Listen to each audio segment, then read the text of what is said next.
सुंदर गीतों को गा के प्रभु के नाम को महिमा दें।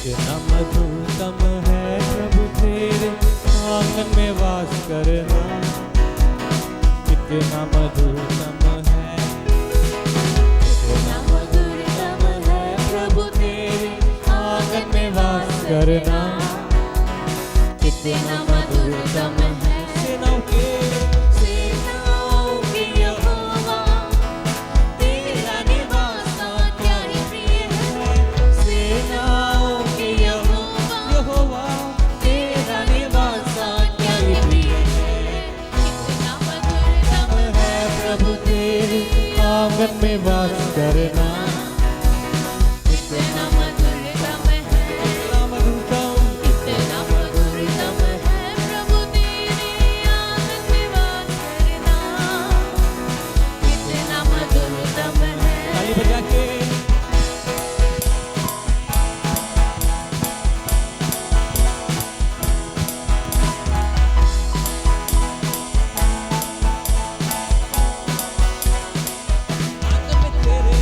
आंगन में तेरे वास करना मैं निरंतर ये चाहता रहूं, गाएंगे आंगन में तेरे वास करना मैं निरंतर ये चाहता रहूं, मन और तन से मैं ईश्वर को निरंतर पुकारता रहूं, हाँ मन और तन से मैं ईश्वर को निरंतर पुकारता रहूं, ओ आंगन में तेरे वास करना मैं निरंतर ये चाहता रहूं, आंगन में तेरे वास करना मैं निरंतर ये चाहता रहूं, मन और तन से मैं ईश्वर को निरंतर पुकारता रहूं, ओ मन और तन से मैं ईश्वर को निरंतर पुकारता रहूं, कितना मधुरतम, कितना मधुरतम है प्रभु तेरे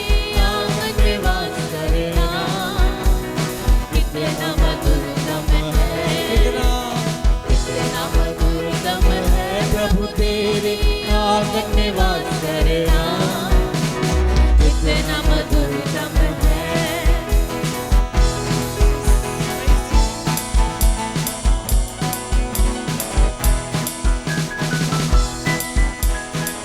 परमेश्वर का मैं मंदिर हूँ इसलिए आनंदित हूँ, आइए मिलके गाएंगे, परमेश्वर का मैं मंदिर हूँ और इसलिए आनंदित हूँ, परमेश्वर का मैं मंदिर हूँ और इसलिए आनंदित हूँ, ओ स्तुति रूपी बलिदान मसीह के द्वारा निरंतर चढ़ाता रहूं, हाँ स्तुति रूपी बलिदान मसीह के द्वारा निरंतर चढ़ाता रहूं, कितना मधुरतम है प्रभु तेरे आंगन में वास करना, कितना मधुरतम है, हालेलुया, कितना मधुरतम है प्रभु तेरे आंगन में वास करना, कितना मधुरतम है, ओ कितना मधुरतम है, हालेलुया, कितना मधुरतम है, कितना मधुरतम है, हालेलुया, कितना मधुरतम है, यीशु तेरे आंगन में वास करना, कितना मधुरतम है, हालेलुया। तू महान है प्रभु जी, तेरी योग्यता, तू सबसे ऊंचा है, बेहद प्रेम करने वाला तू,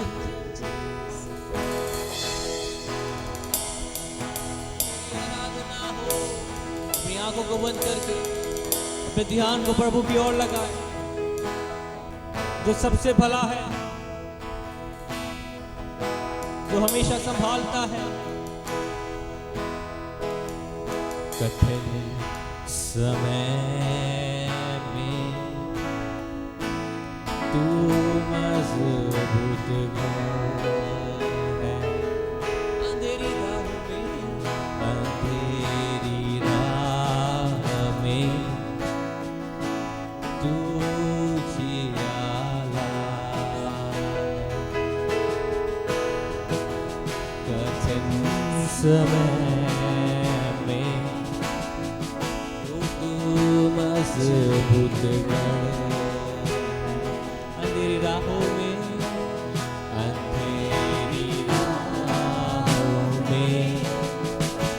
तू जियाला। Come on, हाथों को उठा के गाएंगे। मेरी दुहाई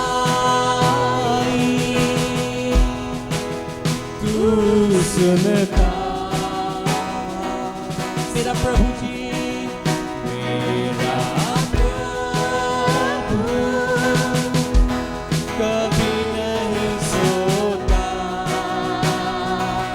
मेरा प्राण तुझे, मेरा प्राण तुझे स्तुति देता। प्रभु परमेश्वर तू कितना भला है, तेरी भलाई सदा की है। प्रभु परमेश्वर तू कितना भला है। हालेलुया, तेरी भलाई सदा की है। मेरा दिल तुझे धन्यवाद देता। हालेलुया, मेरा प्राण तुझे स्तुति देता। मेरा दिल, मेरा दिल तुझे धन्यवाद देता। हालेलुया, मेरा प्राण तुझे स्तुति देता। तू कहता है नहीं छोड़ूंगा,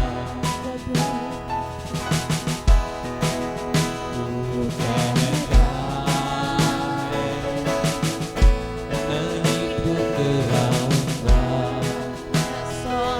तू कहता है, तू कहता है नहीं छोड़ूंगा, नहीं छोड़ूंगा।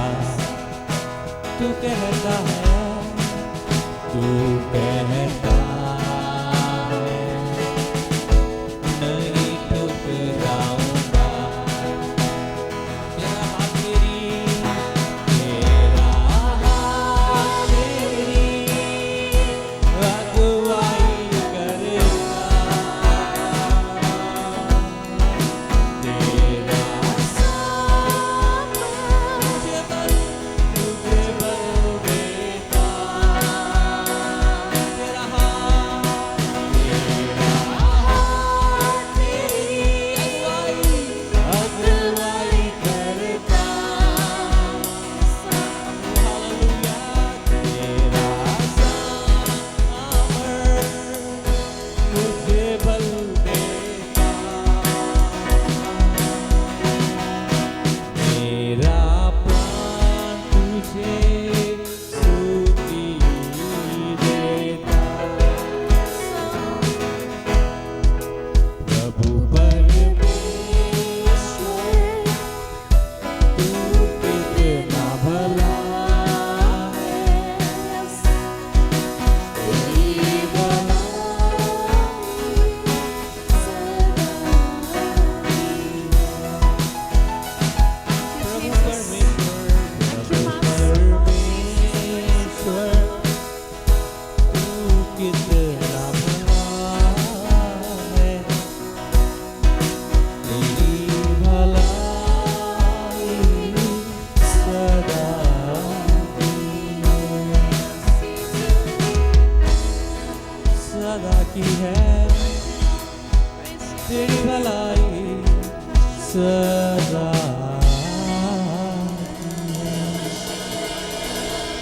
प्रभु के वचन को सुनने के लिए अपने आप को तैयारी के साथ, पूरी तैयारी के साथ प्रभु के वचन को सुनने के लिए बैठे हैं। प्रभु आज हमसे बातें करें। आइए हम परमेश्वर के वचन को प्रभु के दास के द्वारा, जो प्रभु ने उन्हें दिया है, उनके द्वारा सुने।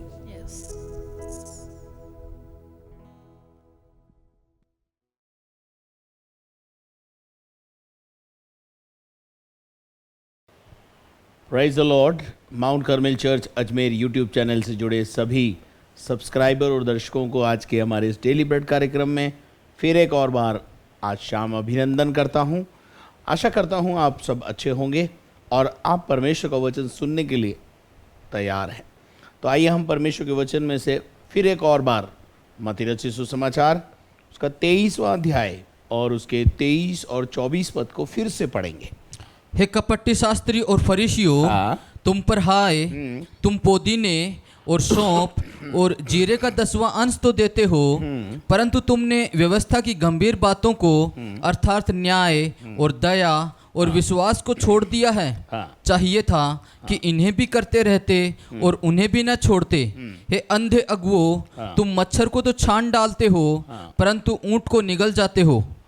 Praise the Lord. प्रभु को धन्यवाद, प्रभु की स्तुति हो, प्रभु की महिमा हो। मेरे अजीजों, यहाँ पर हम परमेश्वर के वचन में देखते हैं कि जब यीशु मसीह अपनी देह के दिनों में था तो उसने अपने देह के दिनों में बहुत सारे शास्त्री और फरीसी और व्यवस्थापकों से जब वो बात करता था तो जो बातें उनके जीवन में कमियां पाई जाती थी और जिस प्रकार का उनका नेचर हुआ करता था उसके बारे में वो उनको बताता था।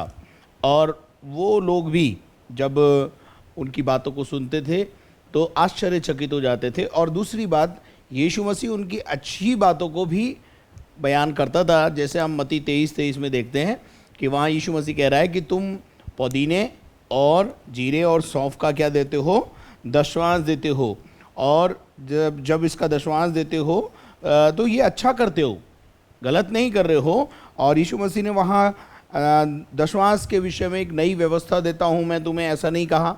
और जैसा कई जगह पे यीशु मसीह ने कहा कि जैसे पतरस ने एक बार आके पूछा कि हे प्रभु, तू मुझे ये बता कि मैं अपने अपराधी को कितनी बार क्षमा करूं। तो यीशु मसीह ने पूछा कि व्यवस्था क्या कहती है, वचन क्या कहता है। तो उसने कहा 7 बार। तो यीशु मसीह ने वहाँ कहा चलो मैं तुम्हें एक नई आज्ञा देता हूँ और 7 के 70 गुना तुम्हें नए नियम में माफ़ करना है। अब यहाँ पर यीशु मसीह ने अगर कुछ तब्दीली लानी होती तो शायद यीशु मसीह यहाँ पे भी बोल सकता था कि दशवांश देना बंद करो और जो कुछ देना है हर्ष से दो। लेकिन यहाँ यीशु मसीह ने शास्त्री और फरीसियों की इस बात की बड़ी तारीफ की कि तुम जो है पुदीने और जीरे और सौंफ का दशवांश देते हो, बहुत अच्छा करते हो, परंतु तुमने व्यवस्था की जो गंभीर और बातें हैं, न्याय है, दया है, प्रेम है, विश्वास है, इनको छोड़ दिया है। ये अच्छा नहीं है। तुम्हें चाहिए ये था कि वो भी करते हो और ये भी करते, वो भी करते और ये भी करते रहते, इन्हें भी करते रहते हो और उन्हें भी ना छोड़ते। जिनको छोड़ा है उनको छोड़ना नहीं चाहता और जो कर रहे हो उसको कंटिन्यू करो। इस प्रकार से हम देखते हैं कि यीशु मसीह ने दशवांश के सिद्धांत को डिनाई नहीं किया और ना ही कोई नई आज्ञा यहाँ पर व्यवस्थापकों को दी, जैसा हम देखते हैं कि अक्सर परमेश्वर दे देते थे, प्रभु यीशु मसीह देते थे। आशा में फिर आपको पौलुस के जीवन और पौलुस की बातों की ओर ले जाना चाहता हूँ। और हम देखते हैं कि जो एक विशेष बात जो है यहाँ पर आती है, जो आपको मिलती है उत्पत्ति की किताब और उसके 14वें अध्याय और उसके 18 पद को अगर हम पढ़ते हैं तो वहाँ पर हमें समझ में आता है कि अब्राहम जब अपने भतीजे को उस राजा से जो उसे किडनैप करके ले जाता है और अपने 300 फौजियों को तैयार करके जो है प्रशिक्षित जो थे उनको ले जाता है और उसको वहाँ से वो लेके आता है। और वो जब लेके आ रहा है, वापस छुड़ा के लेके आ रहा है, तो वहाँ हम देखते हैं कि वो एक विजय के अनुभव में आ रहा है। काय के अनुभव में आ रहा है? विजय के अनुभव में आ रहा है। क्यों विजय का अनुभव है? क्योंकि वो उस राजा के हाथ से जो लूत को किडनैप करके ले गया था उससे छुड़ा के लाता है। और हम ये देखते हैं कि वो विजय को उसने किसके साथ शेयर किया।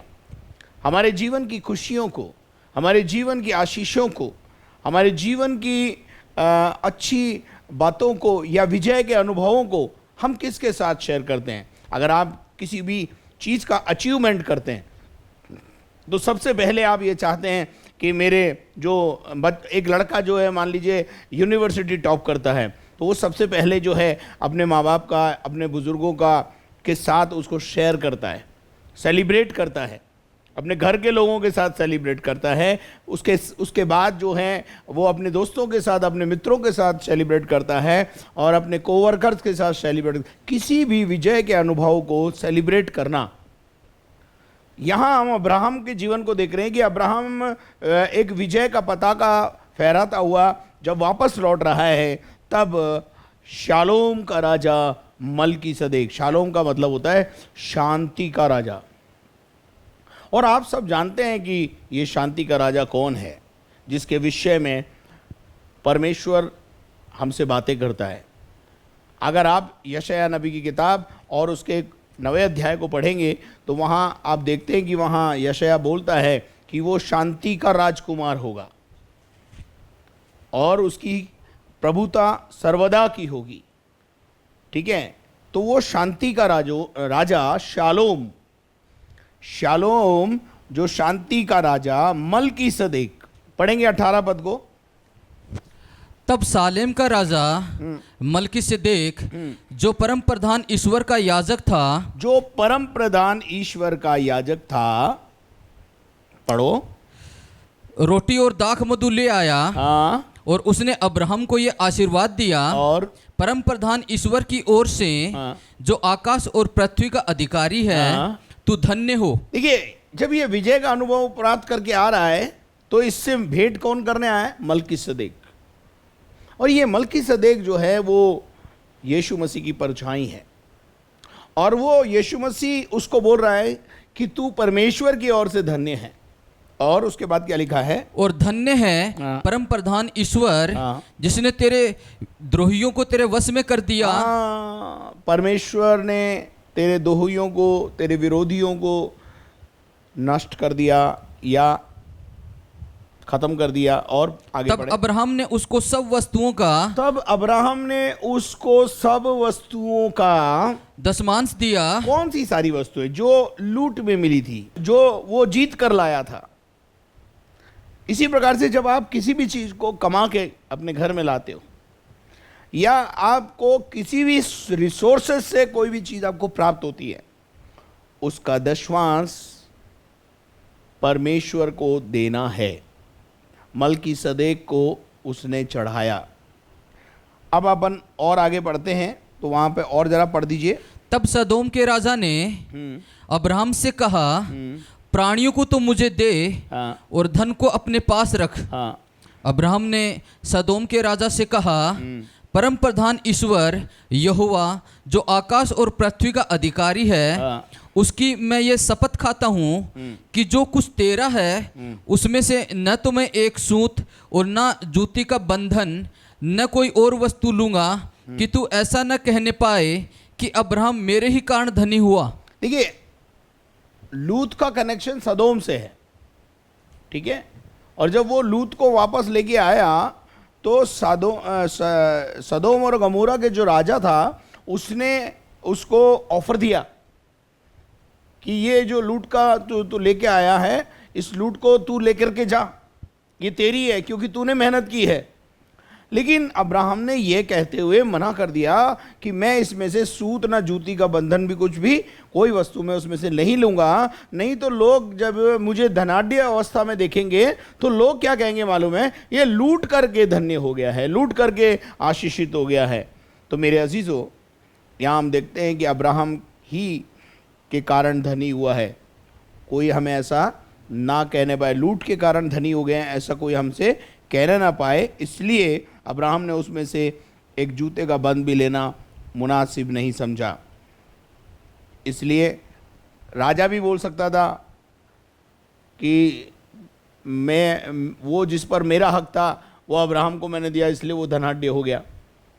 इसलिए अब्राहम ने उसमें से कुछ भी नहीं लिया, सिर्फ जो दशवांश था वो उसने मलकीसदेक को चढ़ाया और बाकी का जो 90% था वो सदोम के राजा को देकर आगे बढ़ गया। तो हम देखते हैं कि उसी बात को नए नियम में कहाँ हम देखने को मिलेगा हमें। तो सबसे पहले मैं चाहूँगा इस समय हम पढ़ें इब्रानियों की पत्री 6 अध्याय और उसका 20 पद। जहाँ यीशु ने हाँ मलकीसिदक की रीति पर सदाकाल का महायाजक बनकर, देखिए अब आपको बिल्कुल क्लियर मैं समझा रहा हूं, जहां यीशु ने मलकीसदेक की रीति पर सदा काल का महायाजक बनकर हमारे लिए अगुवों की रीति पर क्या किया, प्रवेश किया। इसका मतलब ये मलकीसदेक कौन है, ये यीशु मसीह का एक प्रतिबिंब है, यीशु मसीह का एक वो है कि हम उस बात को अच्छी रीति से समझ पाएं कि प्रभु यीशु मसीह जो है वही मलकीसदेक यानी सदा का जो महायाजक है हमारा वो है। और 5 अध्याय का 6 पद भी पढ़ दें जरा। इसी प्रकार वह दूसरी जगह में भी कहता है, हाँ, तू मलकीसिदक की रीति पर सदाकाल के याजक है। सदा के लिए याजक है, तू मलकीसदेक की रीति पर क्या है, सदा के लिए याजक है। याजक है। अब हम और इसके अंदर और गहराई में जाएंगे तो हमें देखने को मिलता है कि अगर इब्रानियों की पत्री 7वां अध्याय और पहले पद से अगर अपन इसको पढ़ेंगे और धीरे धीरे पढ़ेंगे और समझ में आ जाएगा आपको। पढ़िए। ये मलकीसिदक हाँ। सालेम का राजा ये कौन है, शालेम का राजा और परम प्रधान परमेश्वर का याजक, और परम प्रधान परमेश्वर का याजक। अब आपको देखिए ये जो आपको सब इंडिकेशन जो मिल रहे हैं वो यीशु मसीह की ओर दिखाई दे रहे हैं। और इब्रानियों की पत्री को लिखने वाला यीशु मसीह के विषय में मैं समझता हूँ इतना जानता है जितना कोई भी नहीं जानता है। और ये जो भेद मलकीसदेक का जो है वो इब्रानियों की पत्री में ही खोला गया है। तो मलकीसदेक शालेम का राजा और परम प्रधान परमेश्वर का याजक। अब आप देख लीजिए परम प्रधान का इस धरती पर याजक का काम किसने किया, परमेश्वर के पुत्र यीशु मसीह ने। और शालेम का राजा कौन है, प्रभु यीशु मसीह है। और अभी हमने 5:20 में पढ़ा कि वो शालेम की मलकीसदेक की रीति पर वो सदा का महायाजक है। तो जैसे मलकीसदेक जो है वो केवल जो है यीशु मसीह की परछाई के रूप में हमें उत्पत्ति में भी दिखाई दे रहा है, जिसने दशवांश लिया, स्वीकार किया।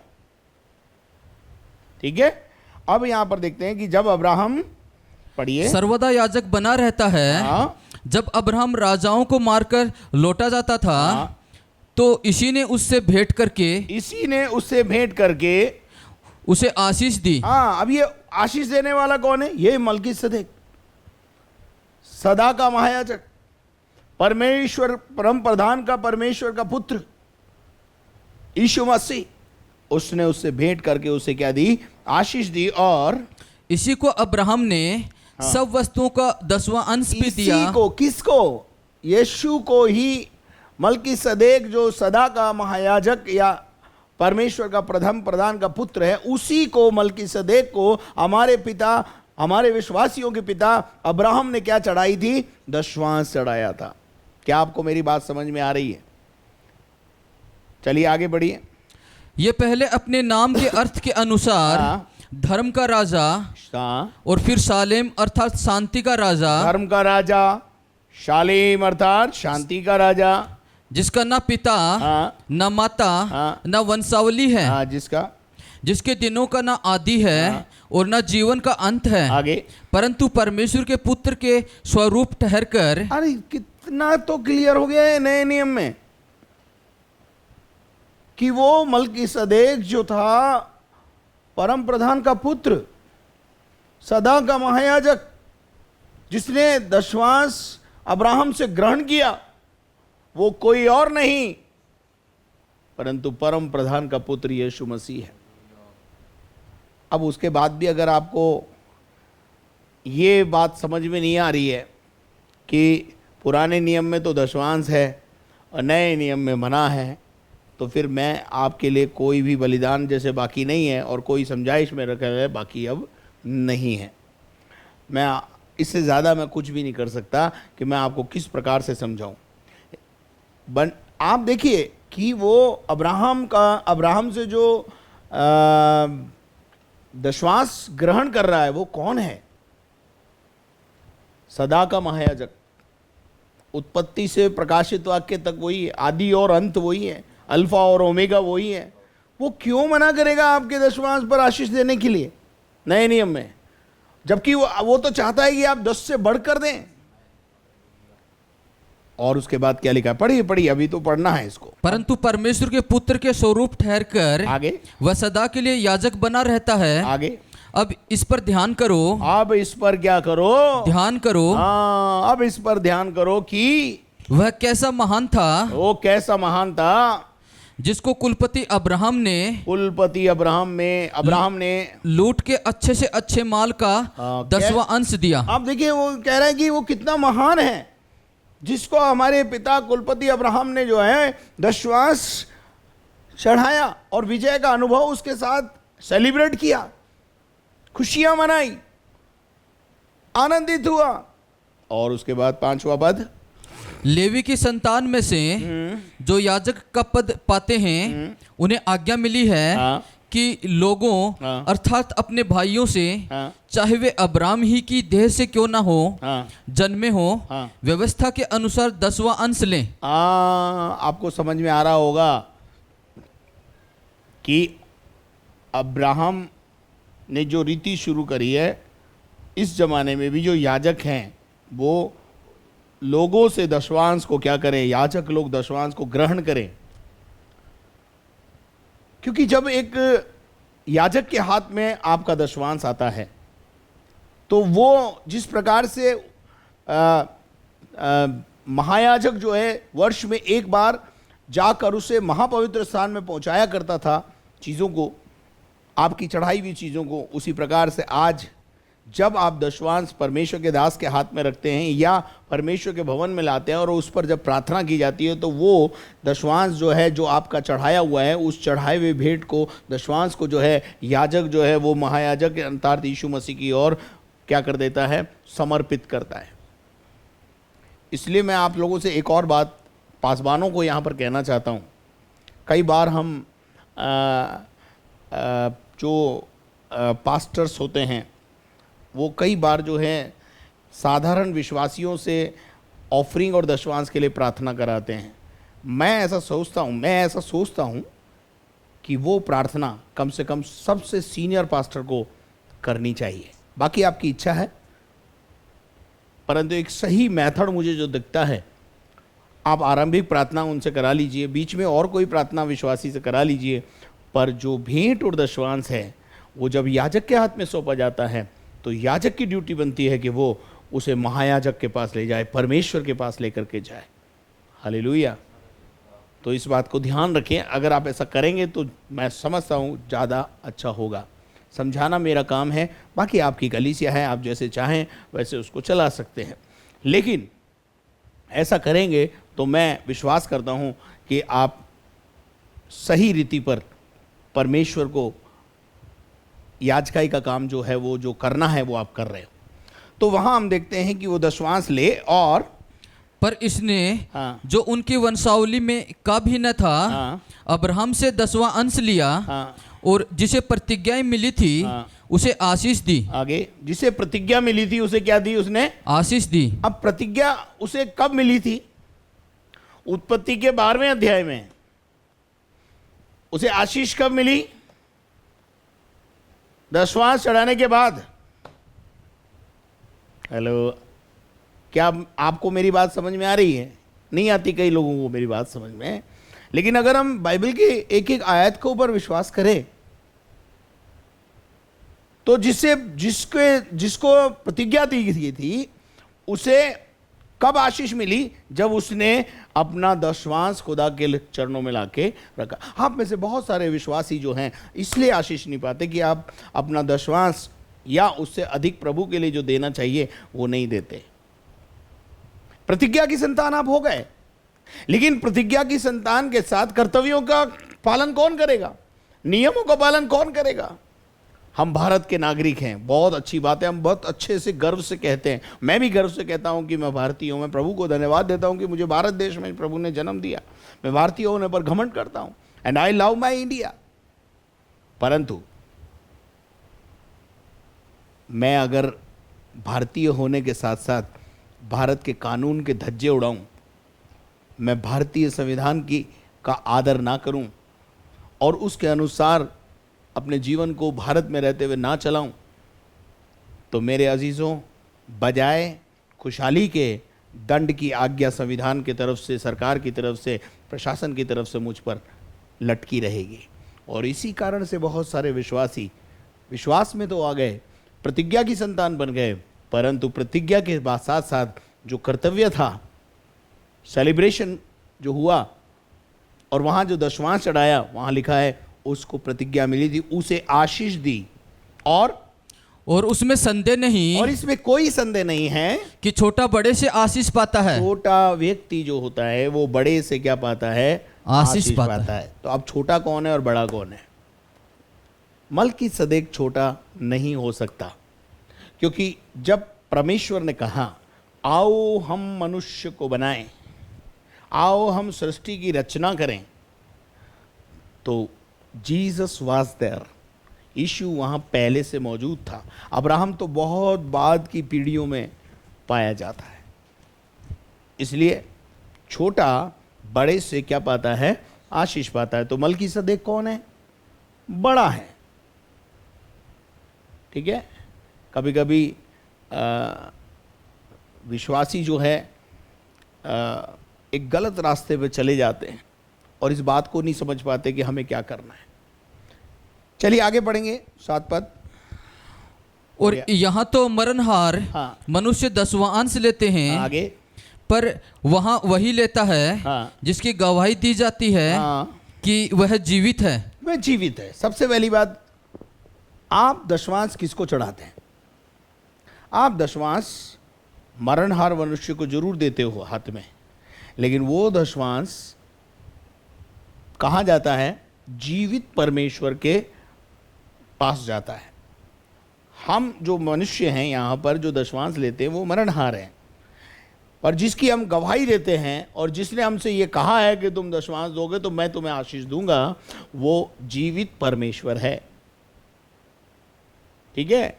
यहाँ तो मरणहार मनुष्य दशवांश लेते हैं, ये बिल्कुल सही है, लेकिन वहाँ वो लेता है। वहाँ वो कैसे लेता है? जब एक याजक यहाँ से उस धन को अपने हाथ में लेकर मनुष्यों के लिए आशीष मांगता है, तो वहाँ ऊपर वो स्वीकार करता है। देखिए, जब तक कोई चीज़ वेदी पे ना चढ़ाई जाए पुराने नियम में, और वेदी पर चढ़ाने के बाद आग का इंतजार करते थे लोग। एक पुराना गीत है, सब मज़बे पर है हाजिर, मैं देखता आग की राह, मैं देखता मैं देखता मैं देखता आग की राह। ऐ काश की आग आ जावे। काय का इंतजार कर रहे हैं हम? आग का इंतजार कर रहे। वेदी पर चढ़ाने के बाद आग का इंतजार करते थे, और अगर आग आ गई, आग ने स्वीकार कर लिया, तो ये समझ लेते थे आग आ गई तो हम ये समझते थे हमारी भेंट स्वीकार हो गई है। तो मेरे अजीजों, इसी प्रकार से जब नए नियम में एक मरणहार व्यक्ति दशवांश को लेकर, भेंटों को लेकर परमेश्वर की ओर करके उसे चढ़ाता है, तो स्वर्ग में जीवित परमेश्वर के यहाँ पर वो ग्रहण योग्य हो जाती है, एक्सेप्टेबल। हम कई बार बोलते हैं इस बात को कि हम परमेश्वर को वो भेंट और वो दशवांश चढ़ाएं, या वो भेंटें चढ़ाएं, और वो दान चढ़ाएं जो उसको ग्रहण योग्य है, एक्सेप्टेबल ऑफरिंग्स। अब एक्सेप्टेबल ऑफरिंग्स में क्या आता है कि परमेश्वर का वचन कहता है कि जब तुम परमेश्वर के भवन में जाओ तो पहली बात छूचे हाथ नहीं जाना, फिर जो पशु तुम चढ़ाने जा रहे हो वो लंगड़ा लूला नहीं होना चाहिए, है ना, अपंग नहीं होना चाहिए। और आज की तारीख में हम देखते हैं कि दशवांश में नकली नोट दे देते हैं, फटे पुराने नोट डाल देते हैं जो चलते नहीं कहीं। तो हम ऐसा बोलते हैं कि भाई जो कहीं नहीं चला वो चर्च में चल जाता है ना। तो प्रभु के भवन में ला के डाल दिया। देखिए, God is watching each and everything.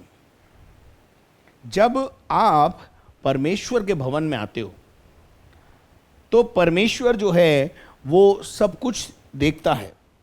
हम परमेश्वर के वचन में देखते हैं कि जो है एक महिला जो थी वो जो है अपने दान को जब उसने लाके डाला तो यीशु मसीह कहता है कि मैंने सबको देखा और क्या पाया कि सबसे ज़्यादा उसने डाला, सबसे ज़्यादा उसने डाला, क्योंकि उसने अपनी कमी में से 2 दमड़ी को डाला।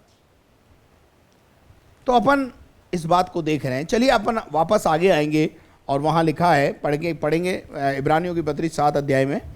तो हम यह भी कह सकते हैं हाँ, कि लेवी ने भी जो 10वां अंश लेता है अब्राहम के द्वारा 10वां अंश दिया। हाँ, लेवी ने भी 10वां अंश दिया। और आगे, क्योंकि जिस समय हाँ, मलकी सिद्दक ने हाँ, उसके पिता से भेंट की, हाँ, उस समय वह अपने पिता की देह में था। हाँ, मलकी सदेक ने उसके पिता से जब भेंट की तो वो कहाँ था? वह उसके पिता की देह में था। ये बात मैं पिछले दिनों में आपको समझा चुका हूँ, इसलिए हम आगे बढ़ेंगे जरा। और यदि लेवी याजक पद के द्वारा हाँ, सिद्धि प्राप्त हो सकती है, लेवी याजक पद के द्वारा सिद्धि प्राप्त हो सकती है, जिसके सहारे लोगों को व्यवस्था मिली थी, आगे, तो फिर क्या आवश्यकता थी कि दूसरा याजक मलकी सिद्दीक की रीति पर खड़ा हो हाँ, और हारून की रीति का न कहलाए? आगे, क्योंकि जब याजक का पद बदला जाता है हाँ, तो व्यवस्था का भी बदलना आवश्यक है। आगे। क्योंकि जिसके विषय में ये बातें कही जाती हैं, देखिए, मैं यहाँ पर आपको एक बात बताना चाहता हूँ कि जब भी सरकार बदलती है तो पुरानी सरकार जो है कुछ चीज़ों को हटा देती है और नई चीज़ों को लगा देती है। अभी जैसे मैं आपको बताना चाहता हूँ कि हमारे राजस्थान में पहले बीजेपी सरकार थी, तो बीजेपी सरकार ने जो है वो एक कार्ड सबको इशू किए। उसको क्या बोलते थे? भामाशाह कार्ड। ठीक है।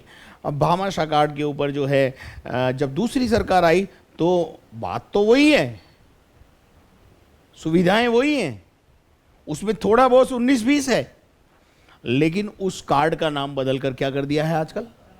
जन आधार कार्ड कर दिया है।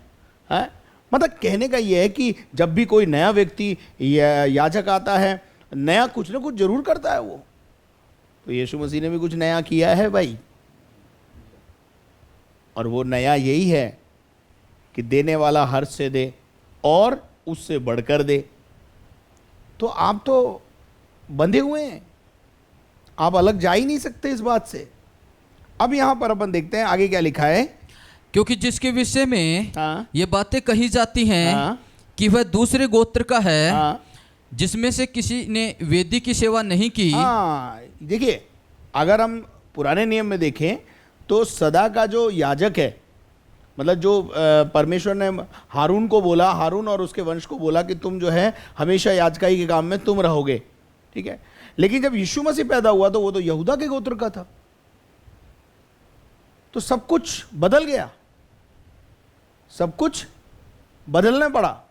यहूदा के गोत्र से जो है यीशु मसीह निकल कर आया, जबकि सदा के लिए जो है कह दिया था कि तू तेरा वंश जो है सदा के लिए याजक पद पर रहेगा। लेकिन जब यीशु मसीह का ज़माना आया, यीशु मसीह को लाया गया, तो वो जो है यहूदा के गोत्र से पैदा हुआ। चलिए इस भेद को भी अपन समझेंगे। क्या लिखा है? तो प्रकट है हाँ, कि हमारा प्रभु यहूदा के गोत्र में से उदय हुआ है। हाँ, हमारा प्रभु लेवी गोत्र का नहीं है, हमारा प्रभु यहूदा के गोत्र का है। यहूदा का शेर कहलाता है वो, है ना? तो वो उसमें से उदय हुआ है। और इस गोत्र के विषय में हाँ, मूसा ने याजक पद की कुछ चर्चा नहीं की। हाँ, देखिए, या मूसा ने कोई चर्चा नहीं की। मूसा ने कोई भी चर्चा यहूदा गोत्र की नहीं की। केवल हारून और हारून के वंश सदा काल के लिए याजक ठहरेंगे। परमेश्वर ने मूसा के द्वारा इस बात को कहलाया था। लेकिन नए नियम में सदा का राजा, सदा का महायाजक यहूदा के गोत्र से आया। बदलाव, तब्दीली। लेकिन जब ये आया तो इसने इस बात का विरोध नहीं किया कि तुम याजकों को जो हारून के जमाने के कानूनों को अभी मत लगाओ, ऐसा नहीं बोला। ऐसा नहीं बोला उसने, वरन उनको आदर सम्मान देते हुए आगे लेकर के आया। चलिए अपन और आगे बढ़ेंगे। मुझे कहीं पे भी बता दो यीशु मसीह ने देने के लिए मना करा हो, मुझे कहीं पे भी बता दो कि पौलुस ने देने के लिए मना करा हो, मुझे कहीं पर भी बता दो पतरस ने देने के लिए मना किया हो, मुझे बता दो, मैं मान जाऊंगा। लेकिन कहीं पर भी इन्होंने देने से मना नहीं किया, परंतु देने के लिए हमेशा उत्साहित किया। Praise the Lord. आगे पढ़ेंगे ब्रदर जरा। हमारा दावा और भी स्पष्टता से प्रकट हो जाता है। हमारा दावा और भी स्पष्टता से उस समय प्रकट हो जाता है जब मलकीसिदक के समान हाँ। एक और याजक उत्पन्न हो जाता है। हाँ, एक ऐसा महायाजक हमारे लिए उत्पन्न हो जाता है। जो वो कौन है? जो शारीरिक आज्ञा की व्यवस्था के अनुसार नहीं, हाँ, पर अविनाशी जीवन की सामर्थ्य के अनुसार नियुक्त हुआ हो। क्योंकि उसके विषय में ये गवाही दी गई है, तू मलकीसिदक की रीति पर युगान युग याजक है। तू मलकीसिदक की रीति पर क्या है? युगान युग क्या है? याजक है। और वो कौन है? यीशु मसीह है।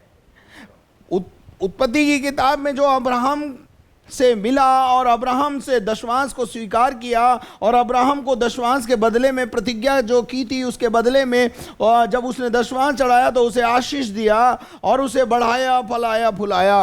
वो कोई और नहीं था, वो यीशु मसीह था।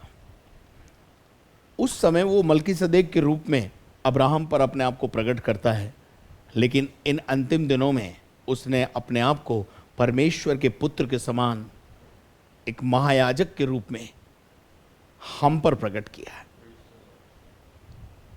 तो जब मलकीसिदक मरता नहीं है तो दशवांश या भेंटें वो लेना क्यों बंद कर देगा? इंसान की पेंशन जब बंद होती है जब वो मर जाता है, नहीं तो वो सरकार से लेता रहता है जब तक जीवित है। अगर मलकीसिदक मर जाता है, यीशु मसीह की कहानी अगर क्रूस पे खत्म हो जाती तो शायद ये सारे चैप्टर क्लोज हो जाते और शायद मेरा और आपका उद्धार भी नहीं हुआ था,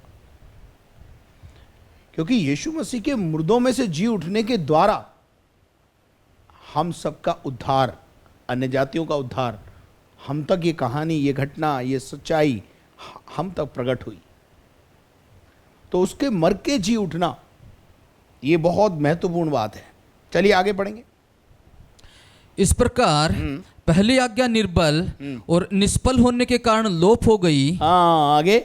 इसलिए कि व्यवस्था ने किसी बात की सिद्धि नहीं की और उसके स्थान पर एक ऐसी उत्तम आशा रखी गई है जिसके द्वारा हम परमेश्वर के समीप जा सकते हैं। जिसके द्वारा हम परमेश्वर के समीप जा सकते हैं, और वो वाचा, वो वायदा हमारा प्रभु यीशु मसीह है। चलिए आज शाम मैं सोचता हूँ कि आपने मलकीसिदक के विषय में जो बातें परमेश्वर के दास ने हमसे कही हैं उनको समझा है, और परमेश्वर के वचन में से आपने इस बात को पूरा, अब्रानियों की पत्री को अगर आप पढ़ेंगे, यीशु मसीह के चरित्र को और मलकीसिदक की जो बातें हैं उनको आप अच्छी रीति से समझ पाएंगे। सो आज शाम मैं अपने कथन को यहीं विराम देना चाहता हूँ। तो आशा करता हूँ कि धीरे धीरे आपके कॉन्सेप्ट्स क्लियर हो रहे होंगे दशवांश के विषय में, देने के विषय में, देने के सिद्धांतों के विषय में, और भी ज़्यादा आपको परमेश्वर ऐसा बल दे कि आप बहुतायत से इस बात को समझकर परमेश्वर की वो आशीषें जो आकाश का झरोका खुलने से मिलती है, आप उससे वंचित ना रहें। आगे आप शैतान की आवाज़ ना सुने, परंतु परमेश्वर के वचन के अनुसार फ्लॉरिशली देना सीख जाए, उदारता से देना सीख जाए। मेरे अजीजों, परमेश्वर ऐसा करने के लिए आपको बल दे। प्रार्थना करें। हमारे जीवित और महान परमेश्वर, हम तेरा धन्यवाद करते हैं। आज की शाम जो वचन की बातें प्रभु हमने की हैं उन पे तेरी आशीष हो। प्यारे खुदावन, हम दुआ करते हैं जो लोग इस समय बीमार हैं उनको चंगाई दे, जो इस समय प्रभु छुटकारे की बाट जो रहे हैं उनको छुटकारा दे। इस समय हम प्रार्थना करते हैं प्रभु जी, मैं यीशु मसीह के नाम से प्रार्थना करता हूँ कि परमेश्वर तू उन के जिनके जन्मदिन हैं उन्हें आशीष दे, जिनके आज मैरिज एनिवर्सरी है उन्हें भी आशीष दे। धन्यवाद करता हूँ तूने मेरी प्रार्थना को सुना है। सारी महिमा तुझे देते हुए प्रार्थना को आपके पुत्र यीशु मसीह के नाम से मांगता हूँ, आमीन। और अब हमारे खुदावंद यीशु मसीह का फजल, खुदा बाप की मोहब्बत, पाक रूह की रिफाकत और शराकत आपके साथ हमेशा तक होती रहे और हम सब बोलें आमीन। Praise the Lord. यदि आपने हमारे चैनल को सब्सक्राइब नहीं किया तो जल्दी से सब्सक्राइब करें, बेल आइकन को दबाएं, शेयर करें, लाइक करें। साथ में प्रार्थना टावर के नंबर स्क्रीन पर हैं, उनका इस्तेमाल करें। यदि आप इस सेवकाई से आशीष पाते हैं और आपको अच्छा लगता है तो प्रतिदिन अपनी निजी प्रार्थनाओं में हमें याद रखें। और आर्थिक सहयोग के लिए बैंक अकाउंट की डिटेल स्क्रीन पर है, कृपया उसका इस्तेमाल करें। धन्यवाद। परमेश्वर आपको आशीष दे।